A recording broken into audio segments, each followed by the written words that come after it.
Hi class, I just wanted to take you through the design process a bit on your didactic narrative. So this is in your fourth module, and you should be dealing with a couple new principles of design, and some of the important ones to consider for this assignment is framing, storytelling, archetypes, which is discussed a little bit further in the assignment itself through Jungian archetypes, so character developments that are consistent through time. Rule of thirds, symmetry, baby face, principle, threat detection. Um, there's quite a few principles that you'll find very handy in this particular assignment. So let me take you through some of the possibilities of movies to choose to create a didactic story or narrative. And then I want to show you how through framing, how you can use the same story and tell or frame it in two different ways. So here I've chosen The Shining, the original Shining. Um, so on the right, I've got kind of a traditional comic book style 6-cell story of The Shining. And this one is very narrative based, it's very time based, but I am using some principles of symmetry and comparison in this one. So I have 6 cells that are aligned with each other, and I'm dealing with rules of three, the rule of thirds. Um, Rule of thirds creates a strong unity in any visual.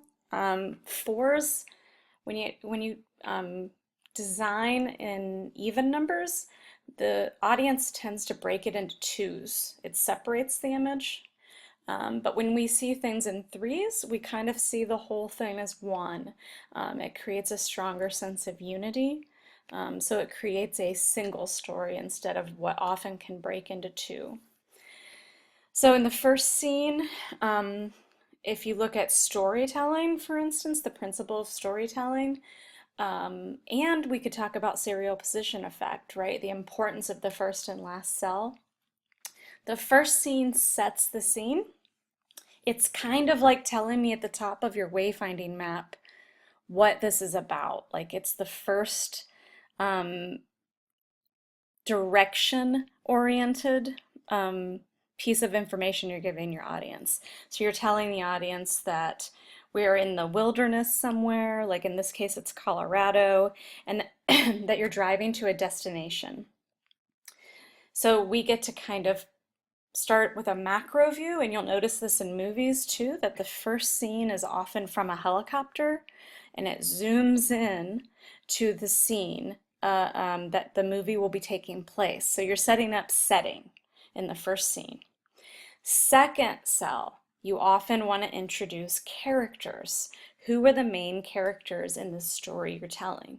So first one's often about setting. Second is often about characters. And in this one, we could even talk about high faceism because I'm trying to get to know our characters' emotional and psychological development here. I'm trying to start to set up for the audience how to see these characters. And then in the next cell, we start seeing a little action, right? Like something's occurring, some sort of climax, and then some sort of resolution. And then you really want your first and last cell to be kind of powerful because they are the first and last thing that people remember. And then it's also Gutenberg's diagram, right? Like we kind of really remember them, and we end in the terminal area of Gutenberg's diagram. I also do a couple other things in here through color and comparison. So in the middle cells, I'm actually comparing these because I know that they're aligned with each other, and I purposely chose 2 family unit images. And in the first family unit, I'm starting to establish their initial emotional state and then how that emotional state changed, right? And then notice I always use red with the little boy. I always use like a pale color with the mother, and I tend to link yellows with Jack. Okay. I also purposely like went really sharp and threatening with everything I drew Jack with. Like his eyes are really angular, his hair is angular, and his color is oddly reminiscent of the axe that I introduced in the second image. So those are visual cues that talk about the archetype of these characters. And then in the opposite of that threatening shape with the father figure, who's kind of a rebel character in the archetypes, I tend to use pale blues and pale pinks with the mother because she's a caregiver. Whereas the son character is in red because he's the he's the source of some of the angst in the movie, right? Like he's the shining. He has the shining. Um, Next one, I kind of set purposely up using symmetry so that you could look up and look up, right? Like you look down the hallway towards sort of a threat and something that face off with the two twins ghosts. And then I set up for another face off here, except here, instead of it being the sun, it should feel like you, like I'm involving the audience. Like it looks like Jack and us, the viewer, are having a standoff. And I'm doing that by repeating the symmetry of both of these cells above each other. Okay, so that's like one way I can talk about a very traditional cell. Now I framed that one using traditional comic book style, but I used the same movie here on the left and I framed it through an IKEA ad. So I'm using a completely different framing device to think about the same movie. So in this way, I had to think differently about The Shining. So with IKEA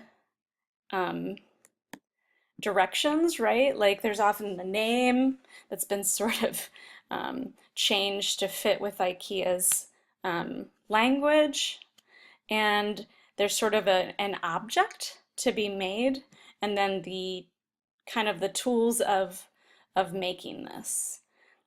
So I used that, and instead of creating a tent, I created the labyrinth in the final scene. And then inside the labyrinth is the frozen Jack. I'm mimicking IKEA language up here. And then at the bottom, instead of telling a narrative, I'm giving you the pieces of the story. So this one's not about setting. This one's not about as much character development, right? This is more about plot and objects basically to tell the story. So here I've got the axe, the knife, the typewriter. I've got the little boy's big wheel. I've got the two ghosts. Tony, so that's the little boy's hand that represents the shining. These odd ghosts that are in these furry outfits. And then these very character-like images of Mom and Jack. So it's the same story, I'm just framing it very differently. Think about this too. What mental model are you asking of your audience to understand what you're doing? So I'm assuming that many of us have had an experience with these IKEA directions. And because you understand that, I can build on that. So I take your existing understanding of a design source and I'm playing with that. Same with the comic strip. You're very aware of a narrative in this sort of way, and I'm building off of that. You could do this endlessly. You could choose any visual storytelling device and use that as the format to place in your story. So definitely think about what you're referencing, like what kind of story are you telling, and don't try to tell the whole story. You know, in this one I'm really emphasizing the family unit, and in this one I'm emphasizing objects and sort of threats, right? Like the labyrinth is a threat, the axe, the knife, the ghosts, like these are sort of like threats in the movie. Don't tell the whole story. Take a point of view and tell that particular point of view. In Jaws, you could take the interesting perspective of the shark's point of view, and you would show me a very different framed story. Um, you could use a different mental model to build your story around. Um, I had somebody last semester do a series of GIFs to tell the Star Wars story. So definitely just think about forms of storytelling that you're attracted to or interested in, and something that you can manage. Um, so let's say you're not very good at drawing. What if you told this same story through emojis, right? Like write out the word labyrinth, find an emoji for a puzzle, find an emoji for these objects as close as you can, and you might even have to get creative, right? Like they might not have perfect examples, but you might be able to tell a very interesting and funny story through emojis. You might be able to find icons that represent these different ideas. And then don't forget too that even just putting a piece of copy paper up to your screen and tracing very simple outlines is a really easy way to work as well. If you draw, start in pencil but end in a marker.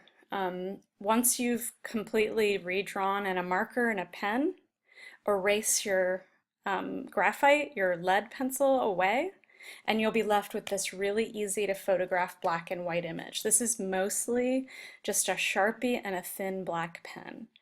And I know it takes time, but it's so much easier to do this and just take an excellent picture and then brighten and edit your contrast, get the image straight, and then you have less editing to do in any kind of photo editing program.